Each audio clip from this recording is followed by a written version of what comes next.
But you're so right, though, in terms of just trying to shift and transform, a culture. Because a lot of times people will say, well, what's your biggest challenge as a nonprofit? The first answer sometimes is, oh, we need more money to do more of our mission. And that is true. But what you said, Stu, I think is really critical. It really is shifting that mindset and shifting the culture. That to me is the greatest challenge and the most significant ones, because I do believe once we shift that and when people get there, that the money will follow. Are you looking for ways to shorten your marketing learning curve and help your organization survive and thrive? Welcome to Relish This, the Purpose Marketing Podcast, a show for purpose-focused leaders who want to use marketing techniques to fuel their organization's growth. If you're a returning listener and you haven't subscribed already, we'd love to have you. Also, please consider leaving a review wherever you listen to podcasts. Now here's your host, author and marketing specialist, Stu Swineford. Hey, Relish This podcast listeners. Thanks for joining us today on the show. If you're looking to scale your organization and really make it grow, like talking doubling your impact over the next couple of years, there's a lot of things you need to put into play. And the first thing is engaging your audience to really take action. One of the things that is super valuable when doing that is to look at the inspire phase of the stakeholder journey and see how you can get your existing audience to re-engage, to refer, to review your organization, to really spread the word about what you're doing and all the great things you're doing in the world. On today's episode, I talked with Joe Sanders, and he is the CEO of Colorado Uplift, and they're a really cool organization here in the state that's helping urban youth kind of get those skills and get some additional support to help them on their journey. And we talked a lot about scaling. We talked a lot about storytelling, how to really supercharge a PR campaign. I think there's a ton of great information in this episode for you. I really hope you enjoy it. I had a great time talking to Joe. Here we go. For right at about 4 years now. I was in the Air Force for about 23 years prior to coming to Colorado Uplift. And for me, just felt what I would describe as a calling to work with underserved youth. And so I decided to retire from the Air Force and just look for opportunities where I can really give back to a community that I felt needed some additional support or help in any way that I could.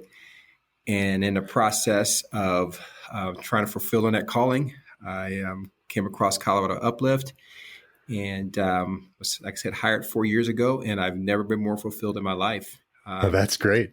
Yeah, because I serve an organization where we really get a chance to build long-term, life-changing relationships with urban youth, and these are deep relationships that we're building day in and day out. Really trying to raise up the next generation of urban leaders for the communities that they currently live in and beyond. And so just to be a part of a mission and have a vision where we're really trying to raise up these leaders, like I said, has been extremely fulfilling. That's great. Yeah. Not to mention the people I get to work with. I bet. About 40 full-time staff that are out, in the schools and in the communities doing the work that we do, which is essentially through these long-term relationships, really trying to develop character, leadership, and life skills. And we do that with our in-school program as well as an after-school program that we have by way of mentoring, and then a few other after-school initiatives we have as well with our venture program and our post-secondary program. So again, just honored to be a part of the process. Yeah. So what's the age range that you start to try and influence these kids, and how long do they typically stay in the program? Yeah, great question. So we actually start at the elementary school age group, about fourth grade. Okay. Because the way the program is set up is the high school students that we work with, we teach them the character and the leadership qualities that we focus on in the classroom. mentor them around those qualities, but then they in turn actually go to the local elementary schools and teach the very same character qualities that they're learning. Oh, that's great. And so we get a chance to work with fourth graders, and then we have a middle school enrichment program as well. So it's conceivable that we can work with a student from fourth grade all the way up through high school graduation. And one of the initiatives that we have right now is to really enhance our alumni engagement. Right. So we really are starting to see a presence, a deliberate presence with our students long after they graduate from high school as well. Well, that's great. So are the alumni coming back as mentors as well? Are they more engaged as donors, or what's the engagement look like from that really longer term perspective for you guys?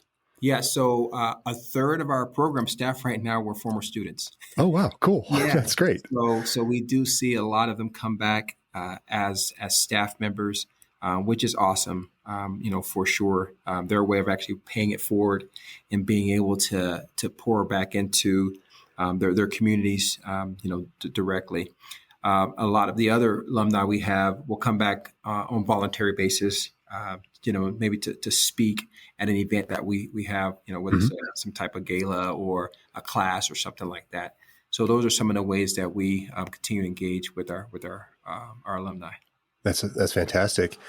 Did you grow up here in Colorado, or are you from elsewhere? I'm from elsewhere. So I mentioned that I spent 23 years in the Air Force. Well, my father spent 22 years in the Air Force. Oh, so you're from all over. I am from all over. Yeah, born in Alexandria, Louisiana, but I've lived in California, New Hampshire, Okinawa, Japan. And so I end up settling here in Colorado after retiring from the Air Force, because my last assignment was actually at the Air Force Academy. Right. I went to school down in Colorado College in the Springs. So used to, I don't know if that they still allow you to do this, but we used to be able to ride our bikes into the academy and train there on the campus. Yes. And it's just a beautiful place to be able to go ride bikes. It's such a special place here in the Colorado Springs area. Yeah, no, they do still have plenty of bike riders for sure. Yeah, that's awesome. So you rode bikes in college then, huh? I did. Yeah. I raced road bikes back in the day. This is back, anyone who is familiar with Colorado Springs, we used to actually ride up Highway 24.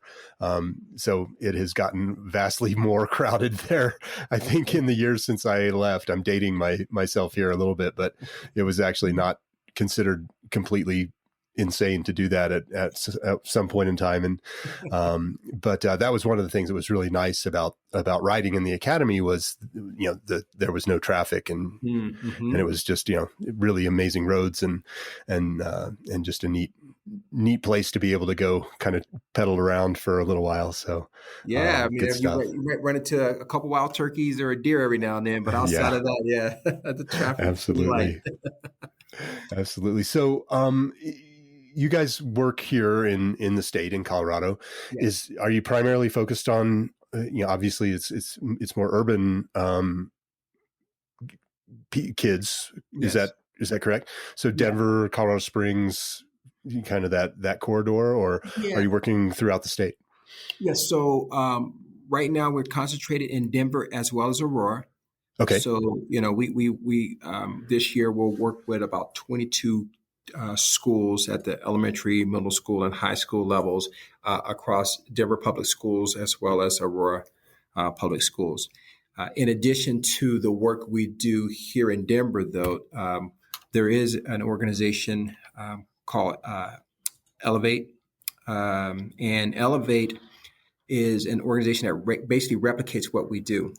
So Elevate USA, they go across the nation and they stand up other uplifts, so to speak, but they call them elevates. And right now, there's a presence in about 14 cities across the nation that's doing exactly what we do at a different scale and varying scales, of course, but they have the same kind of model where they're working with these youth in school and then after school, providing that mentoring as well. That sounds great. Are they? Whoops, I'm getting a little bit of an echo here. Let me see what I can do about that. Oh, it went away. Let me make a note of that. Sorry about that. No, you're good. Sometimes we get some technical challenges. No, if I need to re-say something, let me know too, because I get it. No, it was just all, I think it was all on my end where I think Okay. we're in good shape.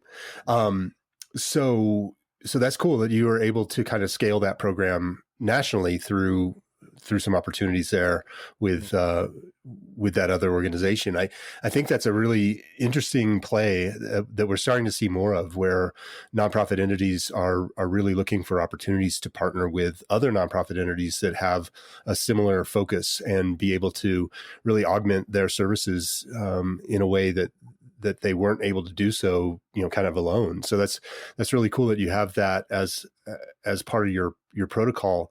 Are there other ways that you've looked or have had success in kind of scaling things? Yeah, I would say, for us, clearly, the Elevate model in terms of the replication model is definitely, one that we put up as a great kind of success story, so to speak.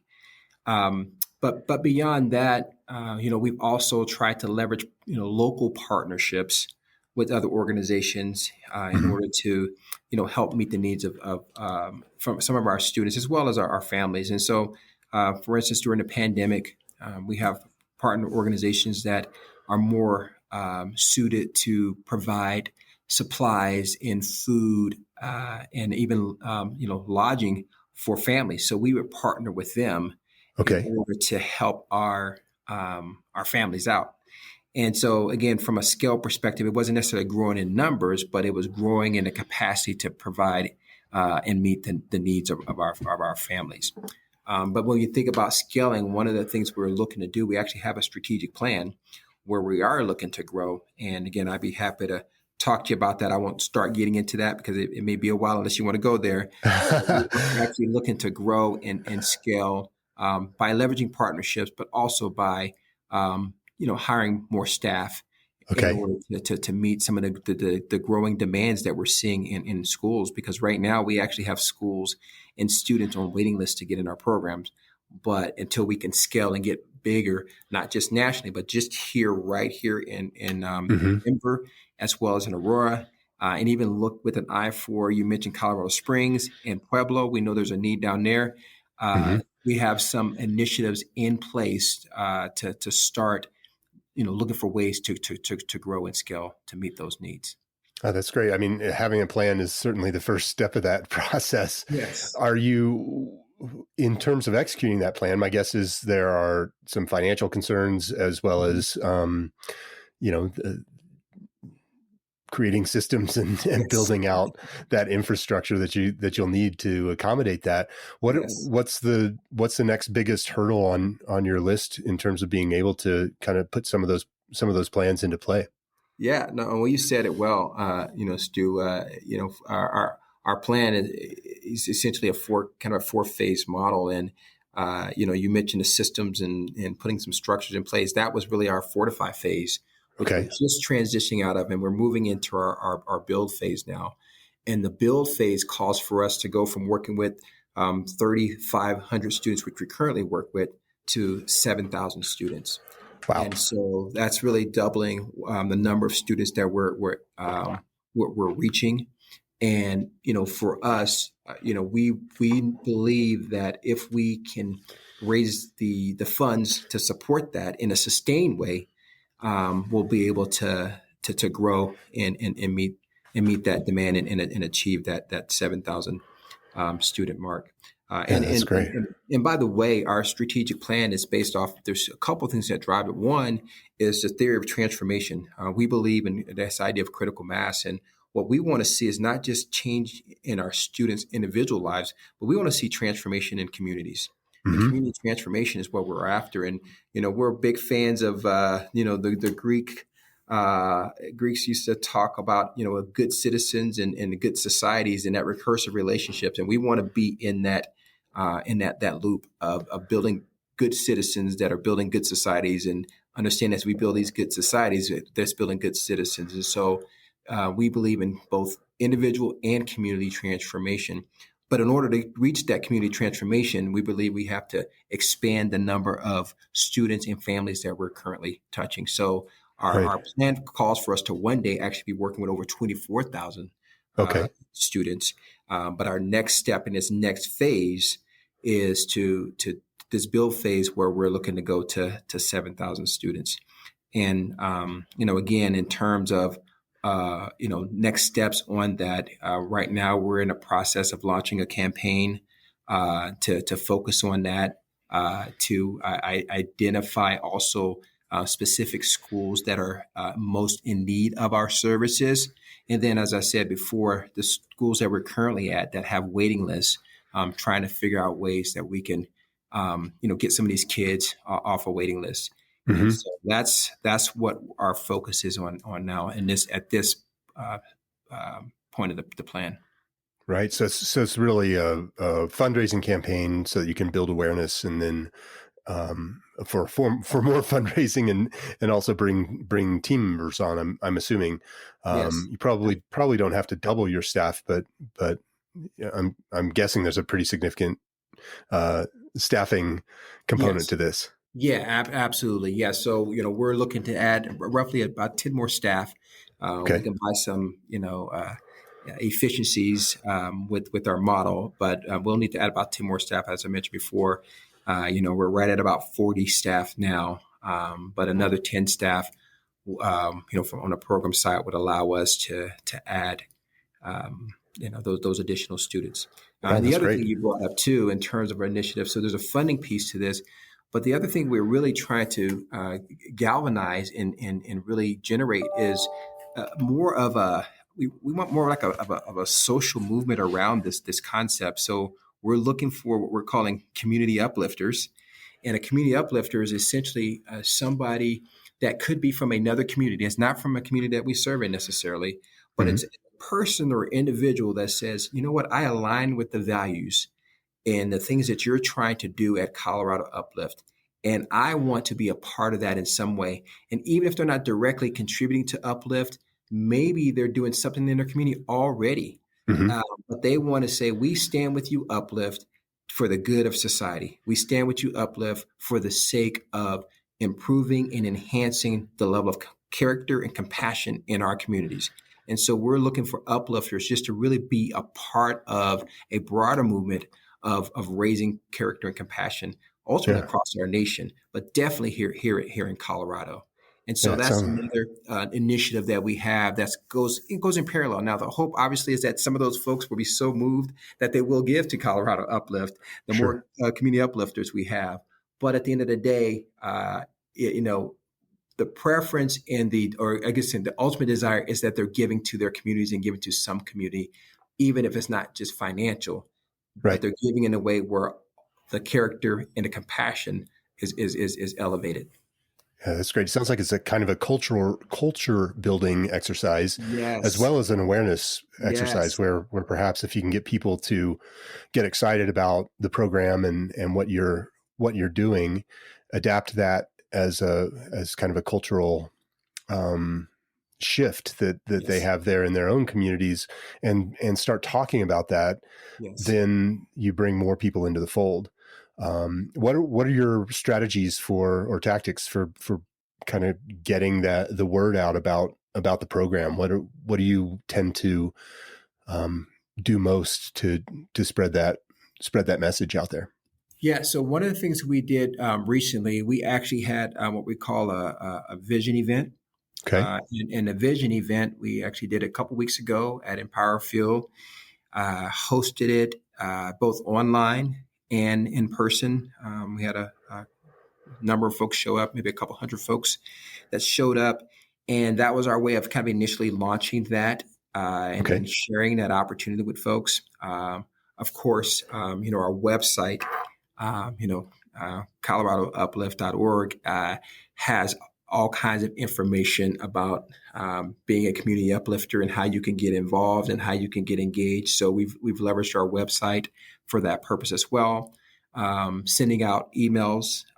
Also, we've done newsletters in the past. Hmm. We also have a couple other marketing organizations we're working with to help get some of the things we're doing in newspapers and Okay.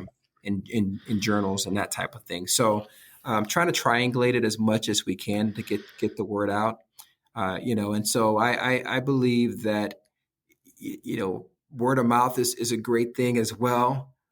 Sure. But I also believe that what I've seen is once folks get it and they hear it, there's a lot of excitement. And what folks realize is that much of what we're talking about, they're already doing. We just want to spotlight the goodness. And I Mm-hmm. just think there's so much goodness that's happening in our communities, along with so much need. And when we can bring the need and the goodness together and spotlight that, magical things happen. Transformation starts to happen.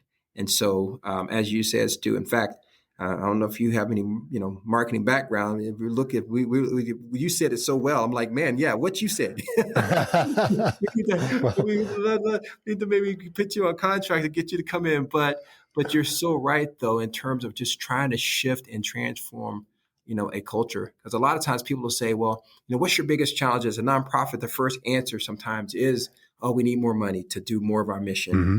And that Mm-hmm. is true. But what you said, Stu, I think is really critical. It really is shifting that mindset and shifting the culture. That to me is the greatest challenge and the most significant ones, because I do believe once we shift that and people get there, that the money will follow, because they'll want to support that new vision. They'll want to have a community where people are thriving, in a community where we have somebody who saw limited possibilities but now see limitless possibilities. Right. Communities where graduation rates go from 60 to 70% up to over 90%. They want to be in a community like that, and when they start getting excited about that and they start seeing that that's possible, and oh, by the way, seeing that they can contribute to that, that's when I think we'll start seeing, some real changes in our communities. Yeah, absolutely. I think that getting people excited and then inspiring them to share those stories is probably one of the chief ways that you're going to be able to get that word out most effectively, because it'll be not only so authentic that that people will have a hard time ignoring it, but also it's just it's infectious almost. It's like once people get excited and can get their arms wrapped around something positive like that, then it just continues to spread. And I think Yes. that's something that marketing definitely can help. It sounds like you have a PR team working to get some placement in newspapers and magazines and things as well. Yeah, we do some outsourcing to help out with that. Absolutely. We've had some internal staff support in that area. Okay. But right now, we depend heavily on some outside resources and some experts in that area to help us with Okay. that. Yeah, that's great. Earned media is incredibly powerful, and one of the things that we've found lately is that it does oftentimes take some help getting your foot in the door in terms of getting that earned media, but really establishing a story and being able to articulate that story effectively is kind of the first step. And you asked about marketing. I am one of the co-founders of Relish Studio, which is a marketing agency here in the Denver Boulder area. And one of the things that we tried early on, we decided, we need PR. And we went into that and we hired a PR firm, and unfortunately we hadn't really thought it through as well as we could have, in that we hadn't refined or figured out what that story was that would get somebody interested in sharing that story with their audience. And so really making sure that you have that figured out as you roll out PR, because we help we help our urban kids live a better life is a great story, but it's not necessarily a compelling story for a news agency to wrap their arms around. Right. And so really coming up with what what those hooks are and what that really compelling story is, and tying it back to the community, or creating some kind of something that goes beyond just all the good work that you're doing as an organization. Mm-hmm. That tends to be what tugs at the heartstrings and really makes a story have legs. Yeah.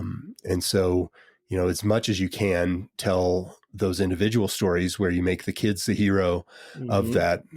I think that might be an angle to consider, where you have the ability to do that. Obviously, you're dealing with minors and whatnot, so that may be a little bit of a challenge. But perhaps leveraging some of these graduates and some of these people who've been through the program, and staying in touch with them and really getting a good feel for where your organization was able to help them on their journey Yeah. would be a good way to engage when you're trying to get some earned media. Yeah, no, that's really good. Great input and insight. And we, like I mentioned, the Vision event. We had, of course, our alumni speaking there, and we, have students that come in and speak at Mm-hmm. events as well. But being able to kind of take it to the level that you're talking about definitely makes a lot of sense. So, yeah, Yeah. appreciate that. What's your email list? I mean, you mentioned you send out a newsletter, and you have the ability to send out other emails to your list. What's that list look like? Do you know how many people are on it? Yeah, there's probably a couple thousand folks Okay. that will send information out to. A lot of that's based on our kind of our donor base, Mm-hmm. as well as board members that we typically send information out to. Yeah. Now, Yeah. getting information out to our alumni, it's a space where we're moving into, getting more intentional about that Good. as well. But yeah, I'd say there's probably a couple thousand folks that we would send a newsletter out if we were sending a newsletter out. Okay. That's great. I mean, a list that with a couple thousand people on it can be, really, really valuable. One of the things that we've been doing with clients as well as internally lately um, is trying to be very specific about the things that we're doing in our email. So Mm-hmm. instead of necessarily just sending out a newsletter, which is a little bit of a choose your own adventure kind of deal, they typically look like newsletters. They typically get ignored, like one might expect a newsletter to get Right. ignored a little bit. Um, just creating the opportunity to tell one story and have one ask, and leveraging your email list as a communication device Mm. that can create a back and forth. Yeah. A lot of times we think of marketing we like to think of marketing, I guess, as a relationship building. And when you're just standing on a soapbox and, up there shouting about all the great things that you do or have done or can do or would like to do if you just had a little more money, Mm-hmm. uh, that turns into kind of a one-way conversation. Right. And if you think about relationships, I'm sure you've had friends or acquaintances, I guess they might not be friends in the past, that did, didn't really converse with you. They didn't have a two-way relationship. They just, wanted to spout off all the time. Mm-hmm. Those tend to not be the strongest relationships that can Right. be built. And so really providing that opportunity to just even ask a question Mm-hmm. about, um, how are you living um, the how are you living the Colorado uplift culture in your daily life, and just ask a question and get some back Yeah, and forth, and that then creates a relationship. that's really good. And so focusing emails on, on one specific story, or even if you are, I mean, we're coming toward this donation season, although I think this show will actually air after the first of the year. But at any point during the year when you're asking for money, for example, really make it just about that, so that people Mm. know what the purpose of that that exchange is. Yeah. And they can, they can choose to ignore that or not, but ultimately you've narrowed it down to a single choice as opposed to, here are 9 things that might interest you, and, have at it. Yeah. So that tends to be something that we've seen work really well for nonprofits. Oh, that's really good. Thank you. My pleasure. How often are you emailing your list, do you think? Um, it's kind of like we got various levels. So if the board members on that list are probably getting more regular emails, Mm-hmm. I would say they're, probably every 6 weeks to 2 months, we have a touch point with them Okay. on that list. The broader list, maybe a kind of a quarterly Okay. type touch point with them. And then we have the more generic invitations to events and that type of thing. Mm-hmm. Just the broad list, and then of course we have the tailored invitations as well. So I would say, just depending on who the person is on the list, anywhere from a handful of times a year, up to 12 times a year. Gotcha.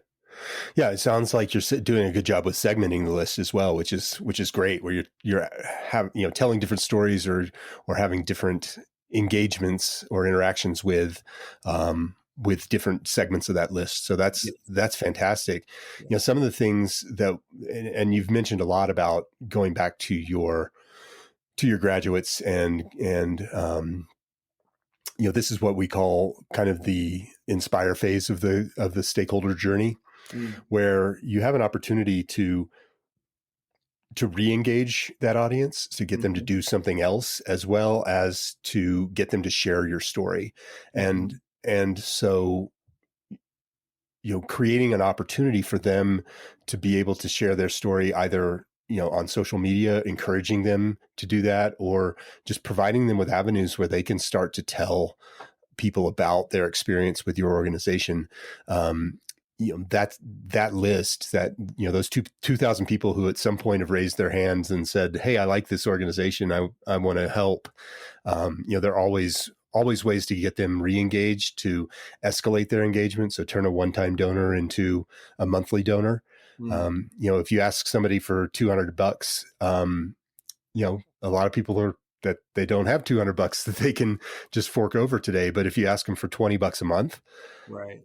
a lot of people can say, yeah, I can give up a couple of 6-packs of beer or a trip to the movies or whatever it is that they would normally spend $20 on. And if you can get them to do that month over month, you actually just made $240. Right. So creating those opportunities and giving people, when you do provide options, giving them options for engagement, like that can be, a way to escalate Right. the way that they're interacting with your organization. Yeah. No, that's really good. Love it. Do you have a hard time? I mean, it sounds like you have a waiting list, so there's good awareness either through the schools or through individuals. What's the typical way that people become familiar with Colorado Uplift? Yeah. So the primary means is through the presence of our staff in the schools and the students themselves. Our teacher mentors are actually at the schools. They're the teacher record for the classes that they teach. So they're in, a lot of the staff meetings that they have there. They're on campus there, so they're interacting with students often. They're in the hallways with students, so there's direct interaction that our staff is having with students, as well as with the administrators. So, we had perfect examples over at George Washington High School. Mm-hmm. We added another class at the principal's request, Okay. because she understands the program.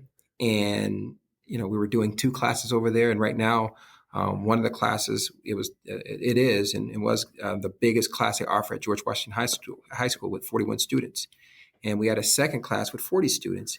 Wow. And she said, well, can we do a third class? So we added a third class with 35 students, and we still have 30 students waiting to get in. Wow. So in that case, it was students, telling other students. It's the presence of our staff there, but it's also the administrators or the staff at the schools recognizing what we do. And so Hmm. the principal said, hey, we'd love to have you all do more. We have the similar things that have happened. Similar things have happened at other schools. At West, we're at a high school there, and they asked us to be a part of their advisory group, which meant that we were actually teaching classes on resilience and some other character traits and character qualities Okay. for students in a more expanded way. But that was the administration coming to us asking us if we can engage. So I guess the short answer to your question in terms of how students hear about us and get into the program, it happens, primarily through the presence of our staff being there, the interface that they're already having with not just our current students, but other students outside the program, and then administrators recommending our program and advocating for students to participate and sign up. That's really cool. So are these elective classes? How does the program work? Yes. Yeah, so Okay. that's exactly what it is. So, a student would sign up for Colorado Uplift as an elective, and it goes on our transcript that way. Okay. So instead of an art class, Hmm. for instance, they'll take this class. In fact, we just launched this past year in Gateway High School over in Aurora, and I ran into a lady a few months ago. It was like right at the beginning of school, and she was telling me about how her son somehow she felt like he thought he had mistakenly got signed up for Uplift, and he actually wanted an art class. Okay. And he told her, he goes, well, Mom, he goes, I'm going to have to go get this because I don't know what this class is about. So he actually just got into the class and didn't know about it. Well, he showed up to class and fell in love with the class.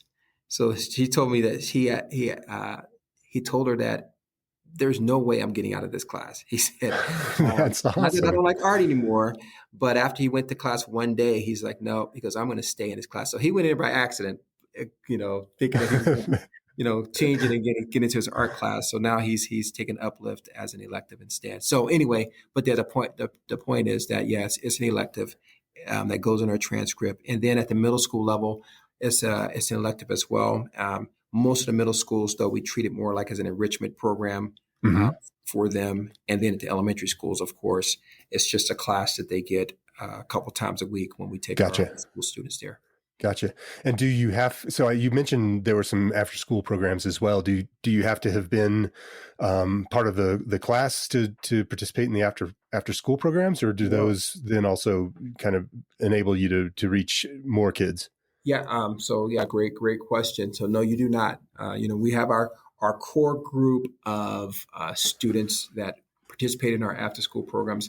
Many of them are in our classes, and it's just kind of a natural extension of the relationship that Hmm. we have and that we built with them in the class. But there are a number of students who are not able to take the class because they can't fit it on a transcript, or they've took the class their freshman year Right. and don't have space or need to retake the class their sophomore year. So there's a lot of variables like that where we definitely allow students, to be a part of the after school program, even if they're not taking the in school class. Yeah, that's great. I was just trying to think of ways to enable you to expand the program without having to necessarily scale staff, just by providing materials or resources outside of that classroom. So, essentially thinking about that culture expansion, Hmm. just providing opportunities for people to engage and get kind of steeped in your methodology or your mission, if they weren't able to actually access the class. And I don't know if your curriculum would allow that or not, but in terms of reaching your mission or expanding that mission, that might be a way to drive those numbers up to actually make a significant impact, or positive effect on more kids, as well as create that ability to tell that story, to solicit more funding from donors, where you're establishing and demonstrating your not only desire to, but ability to, to reach even more kids. And if you just had a little more support, think about all the great things that you could do. Yeah. So I don't know if that fits in with your model or not, but Oh yeah. certainly that might be something to consider. Absolutely. Yeah. So, this past summer, we had about 400 students that went through our adventure program, for instance. It wasn't a Mm-hmm. class-based program. It was just an adventure program where we took kids uh, up to the mountains. They did, camping trips. They did, 7-day trail trips. Oh, wow. They went That's awesome. fishing, and then we had boxing. I mean, there was a variety of activities that, to your point, that weren't necessarily tied to a class, but these were a program that they can get involved and be Mm-hmm. involved in. And then with our mentoring, the after school mentoring, for us, everything is about their development. Right. And the idea is create, structures of challenge, support, and accountability in the context of a relationship. That's how we believe that all of us grow, really. Yeah. And so we leverage these activities in order to get at that. And to your point, we can definitely do that outside of the classroom. In fact, I'd say some of the most meaningful growth and development we see in our students is outside of the classroom context. So very consistent there. The other thing that I think too that bolsters what you're getting at is, the way we track our students. We used to just look at the number of students we work with.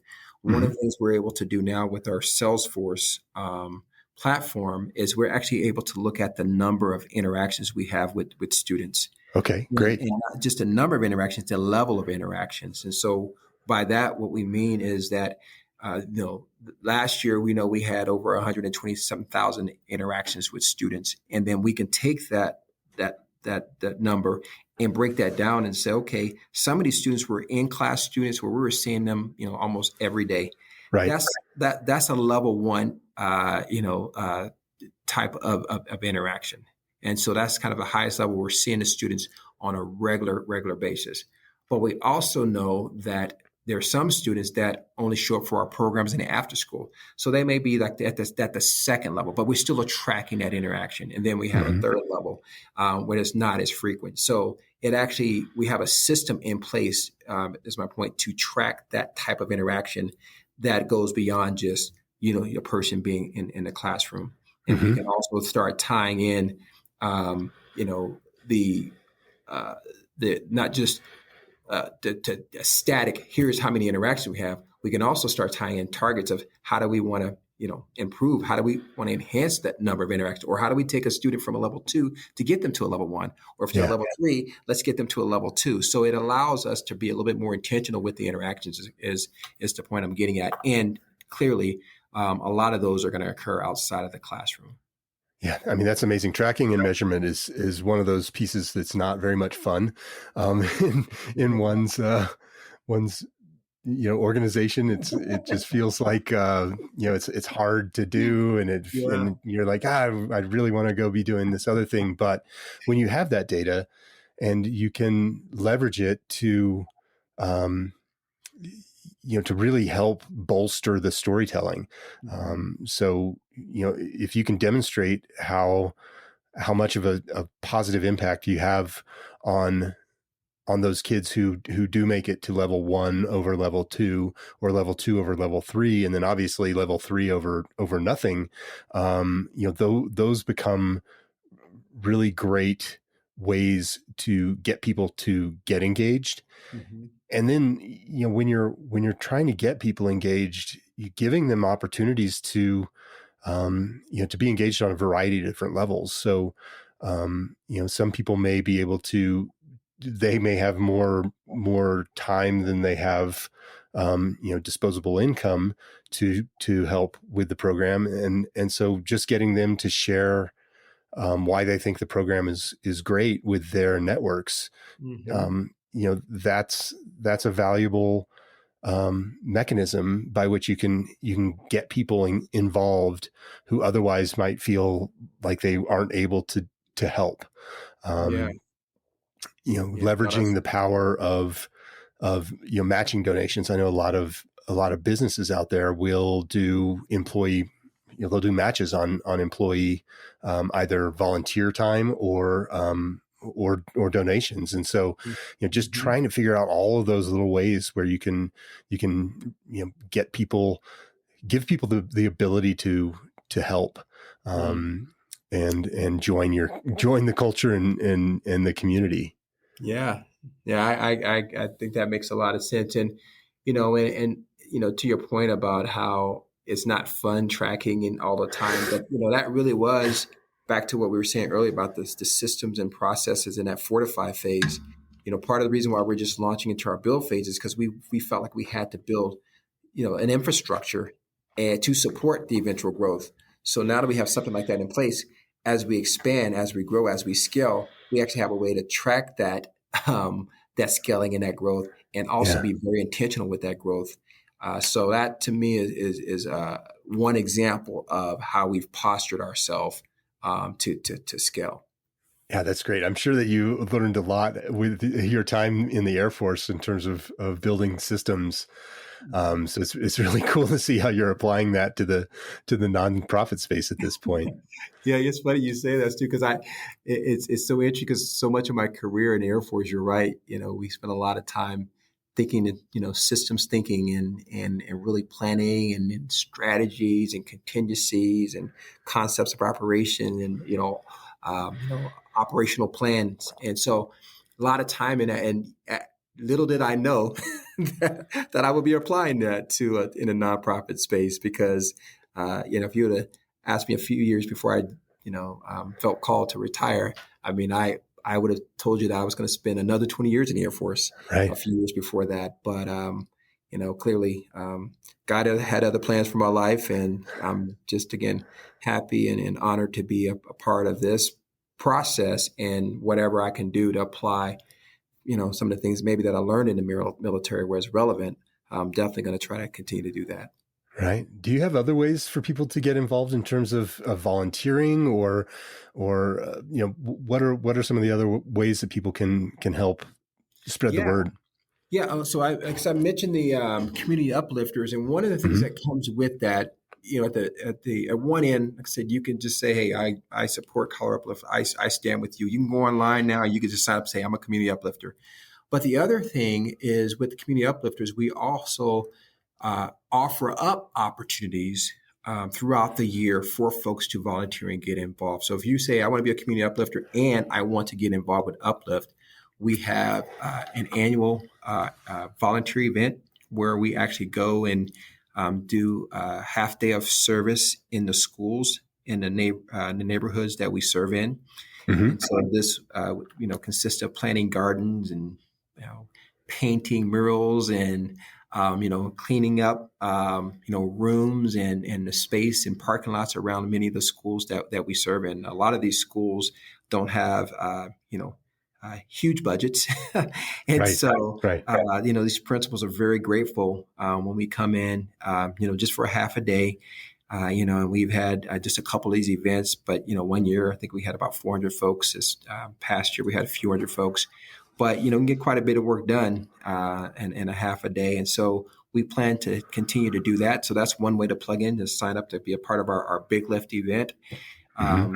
The other way for folks to get involved, we typically have like a back to school kind of a backpack drive Okay. for our students.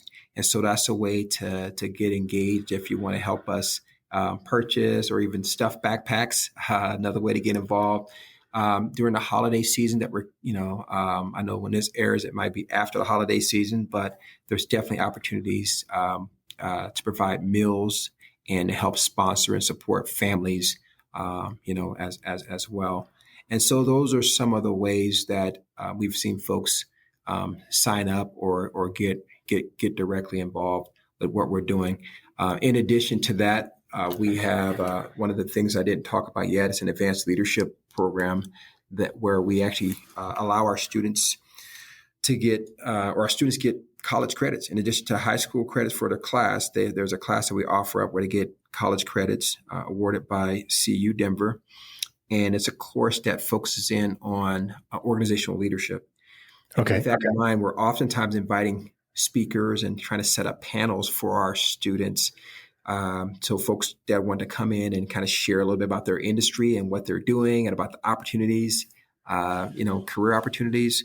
We're always looking for folks to sign up to do that. So those are the kinds of ways that we've recently gotten folks involved. Yeah, that sounds great. I mean, it gives you all these different touch points and ways to allow people to share their expertise and, um, and maybe inspire people to do some things that they didn't even know about. Mm-hmm. Um, do how do you so are people kind of chomping at the bit to help with this stuff, or do you need to really get that word out more? How's that program working? Yeah, so I think it's a both and. I would say that yes, there are people chopping at the bit, and we need to do a better job of getting the word out. Hmm. In terms of the Big Lift initiative, it was interesting. The past 18 months have been challenging, and so the idea of doing a big event where 400 people Hmm. gather together wasn't really an option for us a year ago. And as things have opened up a little bit, we were able to this past August, do a smaller event with a few hundred folks. And the hope is that when we do this again in the spring, that we'll have 1,000 folks out there. So we are not at 1,000 people yet. So there's Hmm. still plenty of room. So if there's anybody out there that want to sign up, that is chopping at the bit, we will have that opportunity for you to do that in the spring. In terms of other smaller initiatives that we engage in, where folks come out and speak and that type of thing, we typically have a pretty decent list, but we are always still looking to keep that list full so that when we say we have a class and the class is focused on the high tech industry, it'd be nice to be able to reach out to 7 or 8 folks with the hopes that 3 or 4 would be available to come to that class, for instance. And Right. so we're always looking to keep that list full. And it's not completely full now. We do have people on the list, but it's not full yet. So the opportunities are there. That's great. It sounds like you're doing a really good job of creating hybrid event opportunities as well for during this pandemic that has been going now. I think when this drops for almost 2 years, so that's really great. What are some of the tricks that you've employed in terms of creating kind of hybrid events that work well for your organization? Yeah. So for us, we had, I mentioned the vision event we had, and then we had a gala that we did a little bit over a year ago. And those events were normally full on in-person events with several hundred folks together. Hmm. Well, with issues around COVID, we had to go remote, and then this last one we had to go kind of a hybrid. And what we did is we established a series of watch parties. Okay. And so when we sent the event out, we pre-recorded a large portion of the event and sent that out, and I just encouraged folks to have watch parties with smaller groups of folks that they felt comfortable watching the event with. The other thing in terms of engaging, outside support or people to come in and help our students directly, definitely leveraging Zoom to do those types of things where they can still speak to the class, but they can do that over Zoom. Right. One of the things we did with our advanced leadership class, we actually worked with a local company, and typically what we do is take our students to the company to do an in-person site visit. But of Right. course, with COVID, we ended up doing all of those visits through Zoom. We also hosted virtual site visits for folks because a lot of times we'll have people that want to come and see how we do what we do. And so we'll typically bring them into a high school or middle school and give them a chance to meet some of the students, talk to some of the administrators, our students are staff in action. Well, throughout COVID, what we had to pivot to was just giving them a code access to one of our classes, and Right. they got a chance to sit there and listen in, but also got a chance to participate and chime in and provide some insight and some input over the Zoom call.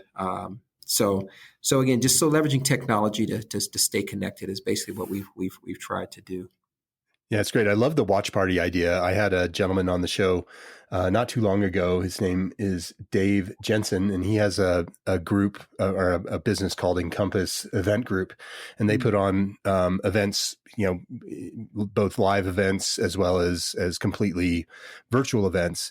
And one of the recommendations that he had was to create those kind of hub opportunities Mm-hmm. where you have these watch parties going on kind of outside of the main hub, Yeah. and you're able to go to those remote areas in some sort of capacity to kind of create an additional level of enthusiasm and buzz during the event Yeah.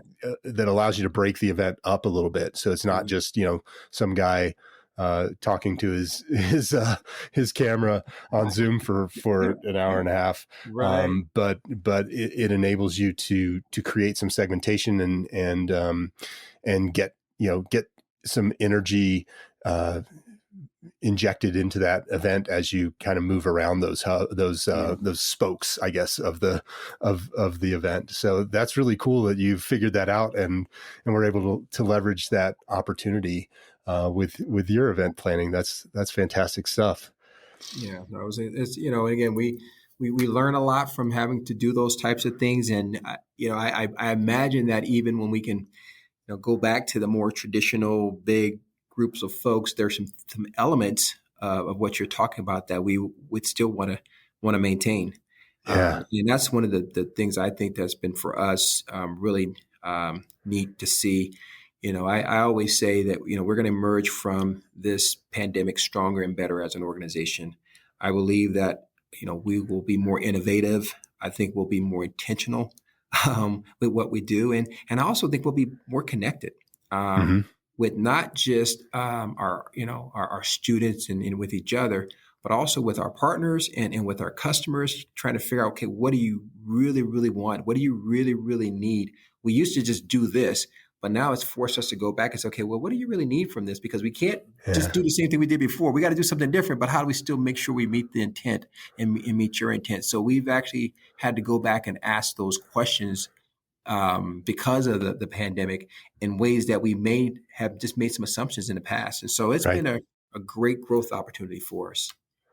Yeah, I agree. I think there's positives that can come out of everything, and certainly this has been an interesting couple of years.